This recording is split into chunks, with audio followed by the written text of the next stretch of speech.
DElEd first semester compulsory paper second. Paper का नाम है शिक्षण अधिगम के सिद्धांत। चैप्टर का नाम है शिक्षण की नवीन विधाएं, न्यू अप्रोचेस ऑफ टीचिंग। बाल केंद्रित शिक्षण उपागम, चाइल्ड सेंटर्ड टीचिंग अप्रोचेस। प्राचीन काल की शिक्षा शिक्षक केंद्रित शिक्षा थी। शिक्षक जैसे चाहता था उसी प्रकार से शिक्षा देता था।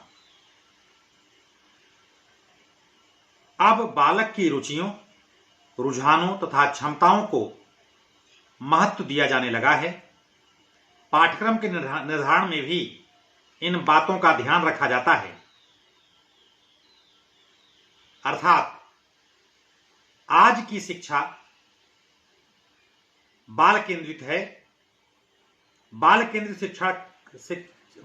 शिक्षण का मुख्य उद्देश्य बालक का सर्वांगीण विकास करना है। बाल केंद्रित शिक्षण की कुछ विशेषताएं हैं। नंबर 1, मनोवैज्ञानिक शिक्षण। यह शिक्षण पूर्ण रूप से मनोवैज्ञानिक है। नंबर 2, बाल प्रधान शिक्षण। इस शिक्षण की प्रमुख विशेषता बालक की प्रधानता है। नंबर 3, रुचियों और क्षमताओं का विकास। इसमें बालक की रुचियों, प्रवृत्तियों तथा क्षमताओं को ध्यान में रखकर ही संपूर्ण शिक्षण का आयोजन किया जाता है। नंबर 4, सरल और रुचिपूर्ण शिक्षण। यह शिक्षण सरल एवं रुचिपूर्ण है। इसमें बालक सरल ढंग से नवीन ज्ञान रुचिपूर्ण तरीके से अर्जित करता है। नंबर 5, आत्माभिव्यक्ति के अवसर। इस शिक्षण में बालकों को आत्माभिव्यक्ति के अवसर प्राप्त होते हैं। नंबर 6, व्यवहारिक तथा सामाजिक। यह शिक्षण बालक को व्यवहारिकता और सामाजिकता की शिक्षा प्रदान करता है। नंबर 7, ज्ञानेंद्रिय प्रशिक्षण पर बल। इस शिक्षण में ज्ञानेंद्रिय प्रशिक्षण पर विशेष बल दिया जाता है, जिससे बालक के मस्तिष्क का विकास होता है। बाल केंद्रित शिक्षण का महत्व। इसके निम्नलिखित महत्व हैं। नंबर 1, इसमें व्यक्तिगत शिक्षण को महत्व दिया जाता है। नंबर 2, इस शिक्षण में शिक्षण का केंद्र बिंदु बालक होता है। इस विधि के अंतर्गत बालक की रुचियों, क्षमताओं और प्रवृत्तियों को ध्यान में रखकर शिक्षण प्रदान किया जाता है। नंबर 3, इसमें बालक का व्यक्तिगत रूप से निरीक्षण कर उसकी कठिनाई को दूर करने का प्रयास किया जाता है। नंबर 4, इसमें स्वाभाविक रूप से अनुशासन स्थापित होता है। नंबर 5, बालक को स्वावलंबी बनाकर उसमें स्वतंत्रता की भावना उत्पन्न की जाती है। नंबर 6, बालक चुने हुए साधनों में से अपनी इच्छानुसार किसी भी साधन का चुनाव कर सकता है। नंबर 7, बालक द्वारा स्वयं किए गए कार्य से मानसिक संतुष्टि और शांति का उसे अनुभव प्राप्त होता है। नंबर 8, इससे उसे शारीरिक और मानसिक विकास में सहायता मिलती है। दूसरा पॉइंट है इसमें शिक्षण की नवीन विधाओं में क्रिया आधारित शिक्षण, एक्टिविटी बेस्ड टीचिंग। परंपरागत शिक्षण प्रणाली में क्रियापरक शिक्षण पर लेस मात्र भी ध्यान नहीं दिया जाता था तथा अध्यापक द्वारा छात्र के मस्तिष्क में पुस्तकीय ज्ञान को ठूस ठूस कर भरने का प्रयास किया जाता था। इस शिक्षण विधि का कामेनियस ने विरोध किया तथा छात्र क्रियाशीलता के सिद्धांत पर विशेष बल दिया। रूसो को इस सिद्धांत का प्रवर्तक कहा जाता है। रूसो का कथन है कि यदि आप अपने छात्र को बुद्धि का विकास करना चाहते हैं तो उस शक्ति का विकास करना चाहिए जिसे इसको नियंत्रित करना है। उसको बुद्धिमान और तर्कपूर्ण बनाने के लिए उसे हिष्ट पुष्ट और स्वस्थ बनाना होगा। क्रियापरक विधि का अर्थ, मीनिंग ऑफ एक्टिविटी मेथड। इसका अर्थ है छात्र का अपने स्वयं की क्रिया के द्वारा ज्ञान प्राप्त करना। छात्र की क्रिया से तात्पर्य है कि जिस क्रिया को छात्र किसी उद्देश्य से पूर्ण करता है उसको पूर्ण करने में उसका शरीर और मस्तिष्क दोनों क्रियाशील होते हैं। इस आधार पर यह ज्ञात होता है कि छात्र की क्रियाएं दो प्रकार की होती हैं, शारीरिक और मानसिक। चहलकदमी, आत्मक्रिया एवं आत्म अभिव्यक्ति इसके प्रमुख अंग माने जाते हैं। क्रियात्मक विधि का प्रयोग पाठ्यक्रम के सभी विषयों के शिक्षण के लिए किया जा सकता है। इस विधि में सभी बच्चे क्रियाशील होकर अधिगम लक्ष्यों को अग्रसारित करते हैं, यानी अधिगम लक्ष्यों की ओर अग्रसर होते हैं। इस विधि के अनुप्रयोग में समय को भी ध्यान में रखना होगा। इसमें बालकों द्वारा किए गए कार्य में शीघ्रता होनी चाहिए तथा सब बालकों को एक समय में एक ही क्रिया करनी चाहिए। जैसे यदि वे मॉडल बना रहे हैं तो सबको एक ही प्रकार का मॉडल बनाना चाहिए। इस विधि की प्रमुख विशेषता है कि यह विधि विषय केंद्रित और शिक्षण केंद्रित न होकर बाल केंद्रित है। यह विधि बालक को क्रियाशील बनाकर पाठ्य विषय में उसकी रुचि उत्पन्न करती है। गतिविधियों पर आधारित शिक्षण विधि, एक्टिविटी बेस्ड टीचिंग मेथड। इस विधि में विभिन्न गतिविधियों तथा क्रियाकलापों के अनुप्रयोग से शिक्षण कार्य संपन्न किया जाता है। गतिविधियों के अनुप्रयोग से शिक्षण क्रिया सरस, रुचिकर तथा बोधगम्य हो जाती है। गतिविधियां विभिन्न प्रकार की हो सकती हैं। नंबर 1, छात्रों को कई समूह में बांटकर विषय से संबंधित क्विज कराकर। नंबर 2, समूह चर्चा के द्वारा। नंबर 3, स्थलीय भ्रमण कराकर। नंबर 4, प्रयोग कराकर। नंबर 5, चार्ट या मॉडल दिखाकर। नंबर 6, अवलोकन कराकर। नंबर 7, सूची बनवाकर। नंबर 8, चार्ट बनवाकर। वास्तव में गतिविधियों की कोई निश्चित सूची नहीं होती। शिक्षक अपने विवेक से इन गतिविधियों को आयोजित करता है। गतिविधि आधारित शिक्षण विधि के प्रकार। किसी किसी किताब में क्रिया आधारित शिक्षण लिखा है और किसी किसी किताब में गतिविधि आधारित शिक्षण है, तो दोनों का आशय एक है। यानी चाहे मैं कहूं क्रिया आधारित शिक्षण और चाहे मैं कहूं गतिविधि आधारित शिक्षण, दोनों एक ही चीज है। गतिविधि आधारित शिक्षण विधि अर्थात क्रिया परक विधि के प्रकार। Types of activity based teaching method. इसे कुल 3 विधियों से हम विभाजित करते हैं। नंबर 1, अनुभव प्राप्ति से संबंधित क्रियाएं। अनुभव प्राप्त करने वाली क्रियाओं का उद्देश्य है कि बालकों द्वारा नए अनुभव प्राप्त करना। वह ऐसा किसी स्थान का भ्रमण करके, किसी औद्योगिक संस्थान को देखकर या किसी वस्तु का निरीक्षण करके यह कार्य संपन्न कर सकते हैं। नंबर 2, ज्ञान प्राप्ति से संबंधित क्रियाएं। इन क्रियाओं का मूल उद्देश्य है कि छात्रों द्वारा अनेक तथ्यों का ज्ञान प्राप्त करना। जैसे बालक इस तथ्य का ज्ञान कर सकते हैं कि उनके घरों में प्रयोग होने वाली वस्तुएं कहां कहां से प्राप्त हो सकती हैं। नंबर 3, ज्ञान प्रदान से संबंधित क्रियाएं। इन क्रियाओं का मुख्य उद्देश्य है कि छात्र किस प्रकार से अर्जित ज्ञान को व्यक्त कर सकता है। वे किसी विषय पर वाद विवाद करके, किसी स्थान का मानचित्र बनाकर या उद्योगों का वर्गीकरण करके इस कार्य को संपन्न कर सकते हैं। क्रियापरक विधि की विशेषताएं। गतिविधि आधारित शिक्षण विधि अर्थात क्रियापरक विधि की निम्नलिखित विशेषताएं हैं।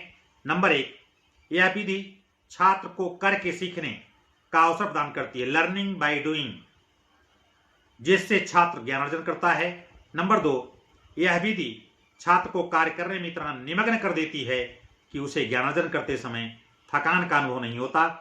नंबर 3, यह विधि छात्र को स्वयं ज्ञान और अनुभव प्राप्ति का अवसर प्रदान करती है। नंबर 4, यह विधि शिक्षक केंद्रित न होकर बाल केंद्रित होती है।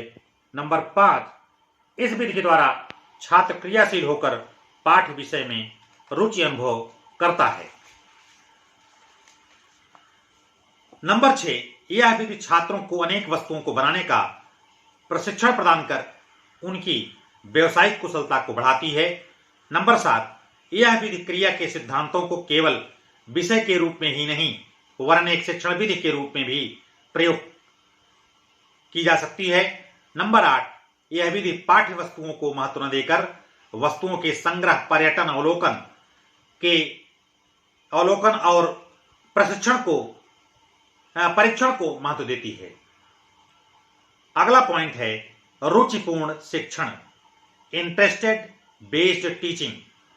किसी बुक में आनंदमयी शिक्षण के नाम से इसको लिखा गया होगा, दोनों का आशय एक है। प्राथमिक शिक्षा में परंपरागत शिक्षण विधियों, विद्यालय का अनाकर्षण तथा अरुचिपूर्ण वातावरण तथा क्रियाकलाप विहीन पाठ्यक्रम आदि ने बालक को विद्यालय से दूर कर हरास एवं अवरोध जैसी समस्याओं को जन्म दिया है और शिक्षण के साधनीकरण का जो लक्ष्य में स्वतंत्रता प्राप्ति के 10 वर्ष बाद ही प्राप्त कर लेना चाहिए था, वो आज हम लगभग 65 वर्षों में भी प्राप्त नहीं कर पाए। अतः शिक्षा के सार्वजनिकरण एवं उपलब्धि की संप्राप्ति सुनिश्चित कराने हेतु शिक्षा विभाग ने वर्ष 1994 में यूनिसेफ वित्त पोषित रुचिपूर्ण शिक्षा कार्यक्रम की शुरुआत किया। और रुचि का अर्थ मीनिंग ऑफ इंटरेस्ट। वैसे रुचि शब्द की उत्पत्ति लैटिन भाषा के शब्द इंक्रीज से हुई है। स्ट्राउट के अनुसार जिसका अर्थ है इसके कारण अंतर होता है। रास ने इसका अर्थ यह महत्वपूर्ण होता है यह बताया है, इसमें लगाव होता है। स्पष्ट है कि जिस वस्तु या व्यक्ति के प्रति हमारी रुचि होती है वह हमारे लिए अन्य वस्तु या व्यक्ति से भिन्न होती है।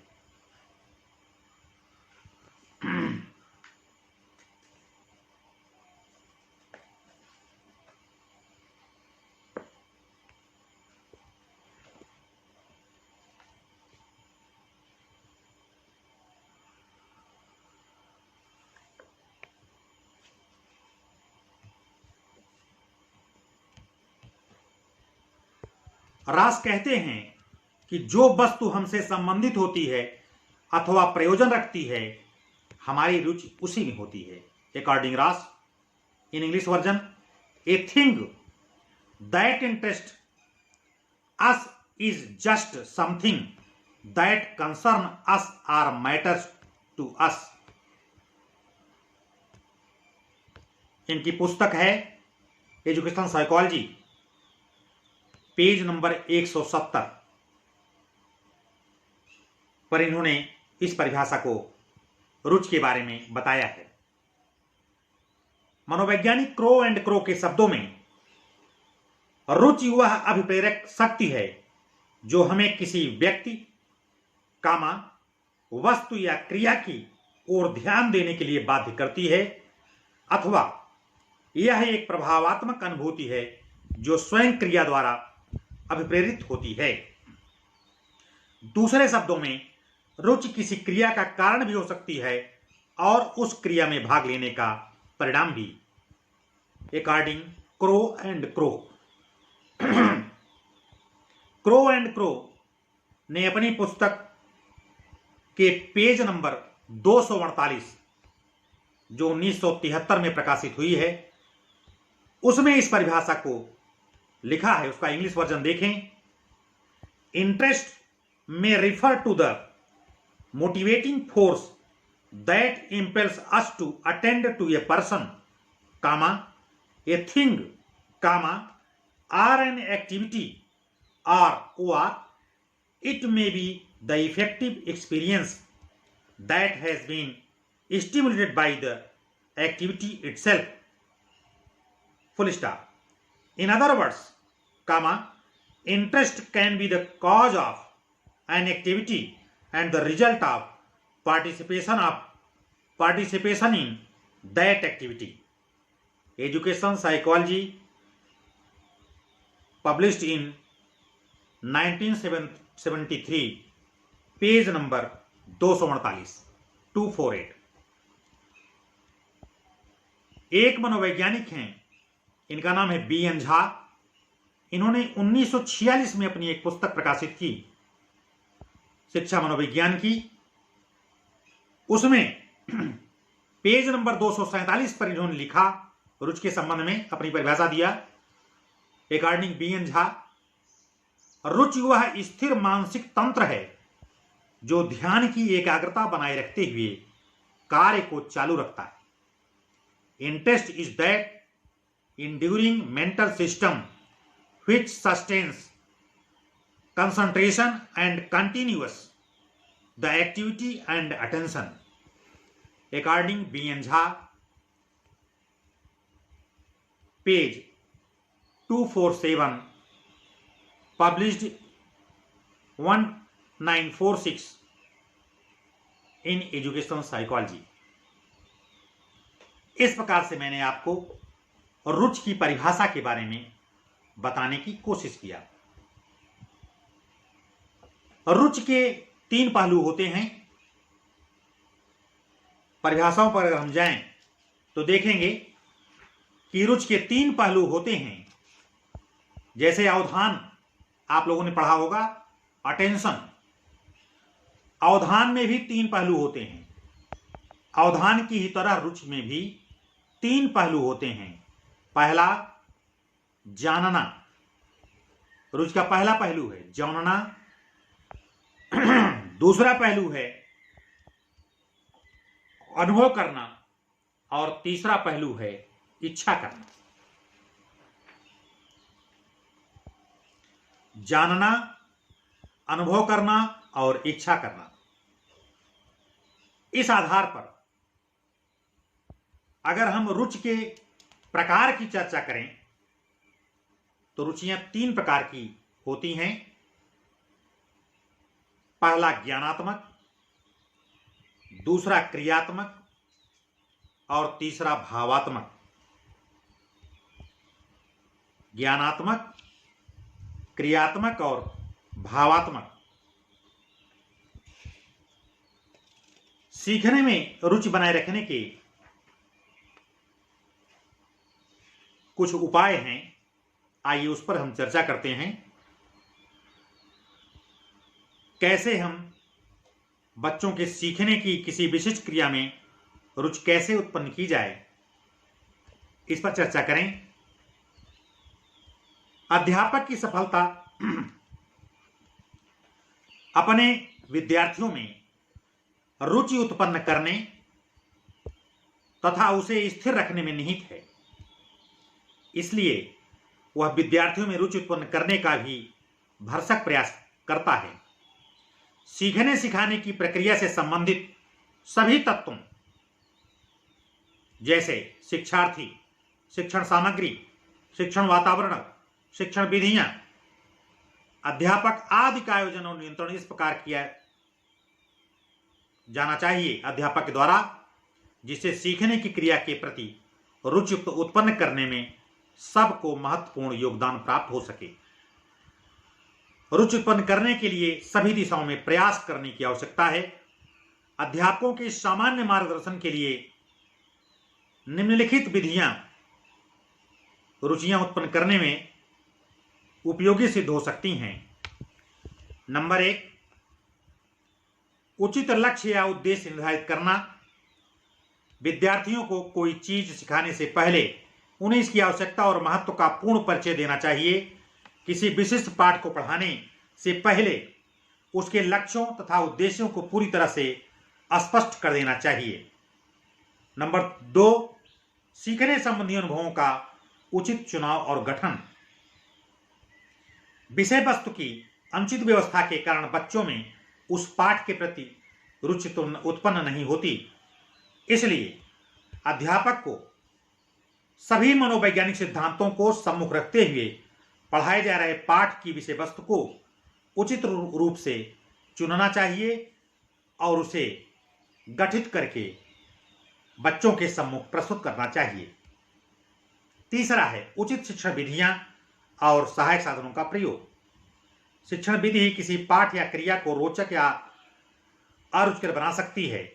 अध्यापक को पाठ पढ़ाते समय कुशल एवं प्रभावशाली शिक्षण विधियों का प्रयोग कर और उचित श्रव्य दृश्य साधनों का भी प्रयोग करके पाठ्य सामग्री को रुचिकर बनाना चाहिए। नंबर 4, बच्चों की विभिन्न प्रवृत्तियों का उपयोग। बच्चों की रुचियां उनकी मूल प्रवृत्तियों द्वारा निर्देशित एवं नियंत्रित की जाती हैं। अतः बुद्धिमान अध्यापक को चाहिए कि वह विद्यार्थियों में शिक्षण के प्रति रुचि उत्पन्न करने के लिए उनकी बुनियादी प्रवृत्तियों जैसे आत्मगौरव, ये बालक की बुनियादी प्रवृत्ति है। दूसरा जिज्ञासा, तीसरा काम भावना, चौथा निर्माणात्मक, ये सब बुनियादी प्रवृत्तियां हैं। इन सब का उचित सदुपयोग अध्यापक द्वारा किया जाना चाहिए। नंबर 5, अस्थायी भावों और आदर्शों का उचित प्रयोग। अस्थायी भाव एवं आदर्श भी बच्चों की रुचियों को निर्देशित एवं नियंत्रित करते हैं। इसलिए बच्चों में रुचियों को उत्पन्न करने तथा उन्हें स्थिर रखने के लिए उनका समुचित प्रयोग करना चाहिए। नंबर 6, सीखने की स्थितियों या वातावरण का उचित नियोजन। बच्चे में रुचि उत्पन्न करने में सीखने की स्थितियों या सीखने का वातावरण महत्वपूर्ण स्थान रखता है। इसलिए अध्यापक को उचित वातावरण के निर्माण की ओर विशेष ध्यान देना चाहिए। सीखने की क्रिया में विद्यार्थियों की रुचि को स्थिर रखने के लिए कक्षा के फर्नीचर, बैठने की व्यवस्था, हवा और प्रकाश, उचित टाइम टेबल की व्यवस्था, सामान्य वातावरण, विद्यार्थियों तथा अध्यापक की मानसिक स्थिति आदि की ओर विशेष ध्यान दिया जाना चाहिए। नंबर 7, अध्यापक का व्यक्तित्व और दृढ़ता। अध्यापक का व्यक्तित्व तथा उसकी दृढ़ता विद्यार्थियों में रुचि उत्पन्न करने में महत्वपूर्ण भूमिका निभाते हैं। एक अच्छा अध्यापक अपने सद्व्यवहार तथा अपने व्यक्तित्व की विशेषताओं द्वारा अपने बच्चे को इतना प्रेरित कर सकता है कि उसके शिक्षण में वह एकदम बालक जो है वो खो जाए। अतः अध्यापक को अपने व्यक्तित्व को वांछित विशेषताओं से युक्त बनाना चाहिए। सीखने में रुचि बनाने के ये सब उपाय हैं। अब हम चर्चा करते हैं कि रुचिपूर्ण शिक्षण क्या है। What is a interesting teaching. रुचिपूर्ण शिक्षण एक समयबद्ध कार्यक्रम तथा सुविचारित रणनीति है। यह बालकों को शिक्षा देने हेतु आकर्षक एवं बाल केंद्रित प्रणाली है, जिसमें बालकों को आनंदित करने वाले क्रियाकलाप एवं विद्यालय में छात्र के प्रति शिक्षक का हेय रहित, मित्र रहित तथा आत्मीय व्यवहार है। यह गीतों, कहानियों तथा खेलों द्वारा सरस गतिविधि प्रधान बाल केंद्रित शिक्षण है। इस प्रकार रुचिपूर्ण शिक्षण एक रणनीति है। यह विधा है जो शिक्षण को रोचक एवं प्रभावी बनाकर शिक्षा के सार्वजनिकरण के लक्ष्य प्राप्ति में सहायक सिद्ध होती है। रुचिपूर्ण शिक्षण के उद्देश्य। रुचिपूर्ण शिक्षा का लक्ष्य ज्ञान एवं व्यवहार की दूरी को समाप्त कर शिक्षा को जीवन से जोड़ना है। कार्यक्रम के प्रमुख उद्देश्य इसके निम्न हो सकते हैं। नंबर 1, बालकों का नामांकन, ठहराव तथा गुणात्मक शिक्षा की संप्राप्ति। नंबर 2, विद्यालय का बाह्य एवं आंतरिक सौंदर्यीकरण करके उसे एक आनंदमयी क्रिया के रूप में विकसित करना। नंबर 3, शिक्षण अधिगम प्रक्रिया को क्रियाकलाप आधारित बनाकर प्रत्येक बालक की सहभागिता सुनिश्चित करना। नंबर 4, शिक्षक को एक मित्र एवं सहयोगी के रूप में कल्पित करना। नंबर 5, शिक्षकों की आपसी समझ और सहयोग की भावना को प्रोत्साहित कर उनकी बौद्धिक, सृजनात्मक एवं कलात्मक दक्षताओं का समुचित उपयोग करना। रुचिपूर्ण शिक्षण के ये मुख्य उद्देश्य हैं। रुचिपूर्ण शिक्षण से प्रशिक्षण की प्रक्रिया। Process of interesting teaching training. रुचिपूर्ण शिक्षण प्रक्रिया। रुचिपूर्ण शिक्षण प्रशिक्षण टीचिंग ट्रेनिंग प्रक्रिया एक सुनियोजित प्रक्रिया है। इस कार्यक्रम के सफल क्रियान्वयन हेतु बेसिक शिक्षा निदेशालय लखनऊ के अधीन राज्य स्तर पर रुचिपूर्ण शिक्षा प्रकोष्ठ की स्थापना की गई है, जो विभागीय अधिकारियों, यूनिसेफ, जनपदीय टास्क फोर्स, डाइट तथा प्राथमिक शिक्षक संघ के साथ समन्वय स्थापित करने हेतु कार्यक्रम का निर्माण, नियोजन तथा प्रशिक्षण की व्यवस्था करता है। कार्यक्रम का संचालन यूनिसेफ द्वारा प्रदत्त वित्तीय सहायता के द्वारा किया जाता है। जनपद स्तर पर इस कार्यक्रम का संचालन जिला शिक्षा एवं प्रशिक्षण संस्थान या जिला बेसिक शिक्षा अधिकारी या सहायक बेसिक शिक्षा अधिकारी तथा जिला प्राथमिक शिक्षा संघ द्वारा किया जाता है। विद्यालय स्तर पर ग्राम प्रधान, ग्राम शिक्षा समिति, अभिभावक एवं जनप्रतिनिधियों की सहभागिता एवं सहयोग भी लिया जाता है। रुचिपूर्ण शिक्षा विधा के सफल क्रियान्वयन हेतु जनपद स्तर पर शिक्षा जिलाधिकारी, मुख्य विकास अधिकारी, जिला के यानी पंचायती राज व्यवस्था के अंतर्गत जिला पंचायत राज अधिकारी, जिला पंचायत या नगर पंचायत अध्यक्ष, विकासखंड प्रमुख, ग्राम प्रधान आदि की सहभागिता एवं सहयोग का इसमें प्रयोग किया जाता है। अगला पॉइंट है पार्टिसिपेटिंग टीचिंग, सहभागी शिक्षण। शिक्षण प्रक्रिया का संबंध प्राचीन काल से ही दो पक्षों में के मध्य हो रहा है। इसमें प्रथम पक्ष शिक्षा प्रदान करने वाला, जिसे गुरु के नाम से जानते हैं, वर्तमान में उसको शिक्षक के भी नाम से जाना जाता है। दूसरा पक्ष शिक्षा ग्रहण करने वाला होता है, जिसे प्राचीन काल में शिष्य और वर्तमान समय में छात्र के नाम से जाना जाता है। इन दोनों पक्षों के मध्य में शिक्षण व्यवस्था के ताने बाने को बुना जाता है। इन दोनों पक्षों को शिक्षण प्रक्रिया के लिए अनिवार्य माना जाता था। किसी भी एक के अभाव में शिक्षण की प्रक्रिया पूर्ण नहीं मानी जाती थी। शिक्षण प्रक्रिया को प्रभावशाली बनाने के लिए प्राचीन काल में शिक्षकों तथा शिक्षार्थियों के लिए विभिन्न प्रकार की आचार संहिताएं बनाई गई थीं, जिससे कि शिक्षण प्रक्रिया प्रभावशाली बन सके। वर्तमान समय में इस प्रक्रिया को सहभागी शिक्षण के रूप में जाना गया, अर्थात सहभागी शिक्षण की अवधारणा का उदय हुआ, जिसमें यह निश्चित किया गया कि शिक्षण प्रक्रिया को उपयोगी एवं प्रभावशाली बनाने के लिए शिक्षक एवं छात्र दोनों को ही सहभागिता आवश्यक है। सहभागी शिक्षण का अर्थ, मीनिंग ऑफ पार्टिसिपेशन टीचिंग। सहभागी शिक्षण का सामान्य अर्थ शिक्षक एवं शिक्षार्थी की सहभागिता से लिया जाता है। शिक्षा शास्त्रियों का तर्क है कि शिक्षक एवं छात्र दोनों ही शिक्षण प्रक्रिया के महत्वपूर्ण बिंदु हैं, इसलिए वह शिक्षण प्रक्रिया सफल होगी जिसमें दोनों समान रूप से भाग लेंगे। शिक्षण प्रक्रिया में शिक्षार्थी भी उतना ही महत्वपूर्ण बिंदु है जितना कि शिक्षक।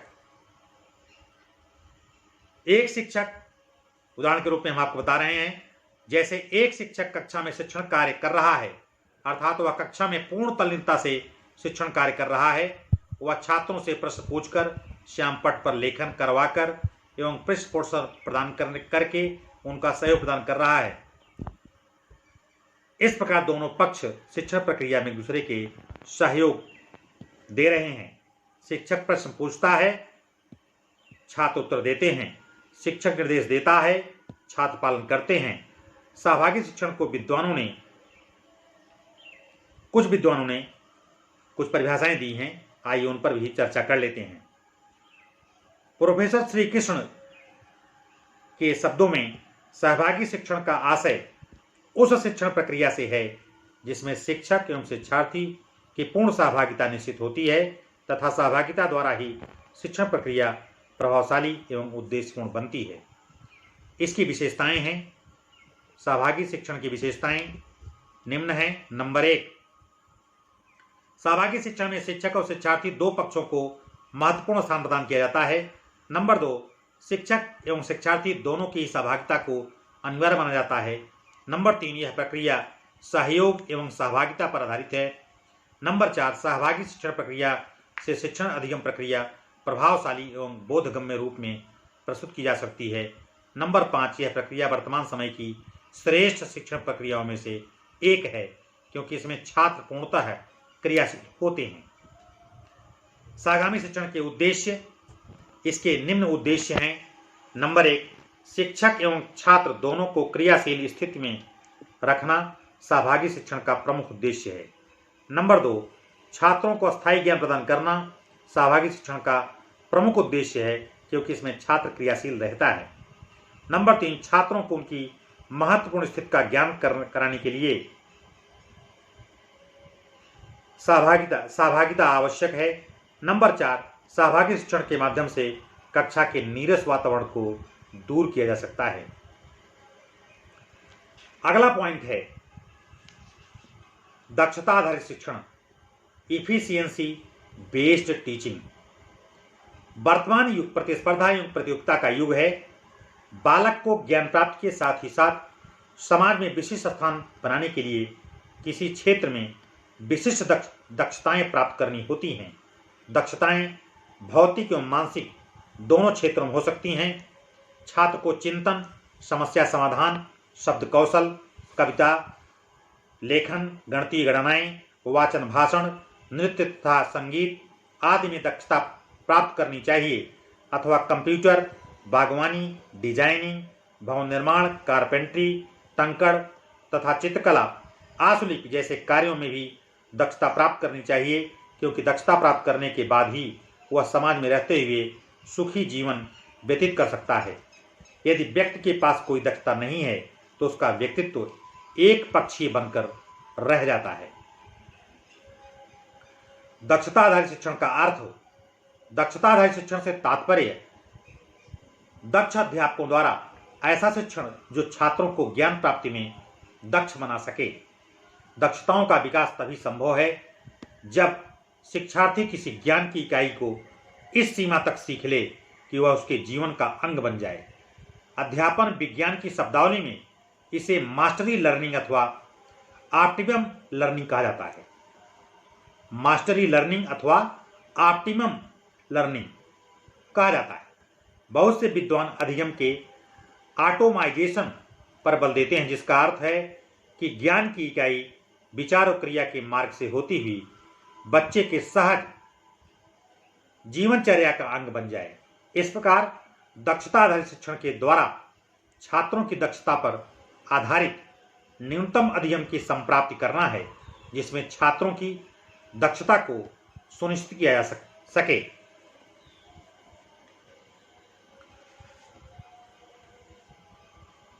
दक्षता के द्वारा शिक्षक बच्चों में निम्नलिखित दक्षताएं विकसित करता है। नंबर 1, संख्याओं की धारणा। नंबर 2, संख्याओं की पहचान। नंबर 3, संख्याओं को लिखना। नंबर 4, संख्याओं को लिखने का निश्चित क्रम। इसी प्रकार यदि शिक्षक कक्षा के बच्चों को हिंदी भाषा में कविता सिखाना चाहता है तो वह उचित लय, हाव भाव, उतार चढ़ाव आदि के साथ कविता को सुनाकर, अनुकरण वाचन कराकर, कठिन शब्दों का उच्चारणाभ्यास कराकर, बच्चों से दूसरी कविताएं सुनाने के द्वारा उनकी सहभागिता प्राप्त करके अन्य सामग्रियों के द्वारा बच्चों में भाषा संबंधी दक्षताओं का विकास कर सकता है। भाषा संबंधी दक्षताएं जैसे सुनना, बोलना, पढ़ना, लिखना आदि।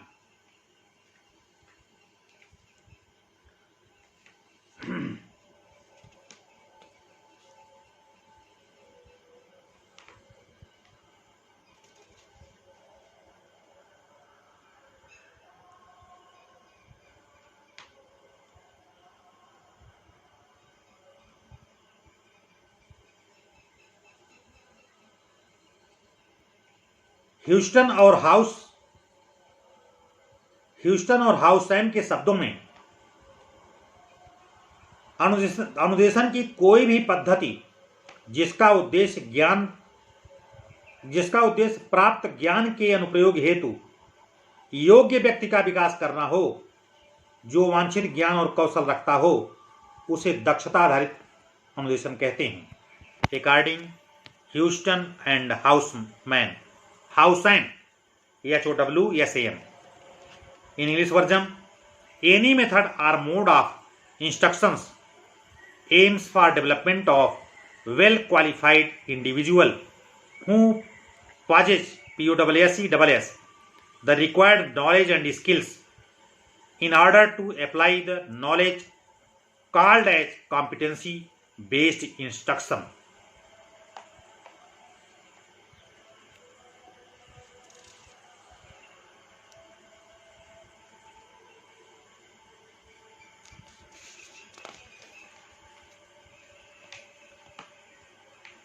दक्षता आधारित शिक्षण के कुछ उद्देश्य हैं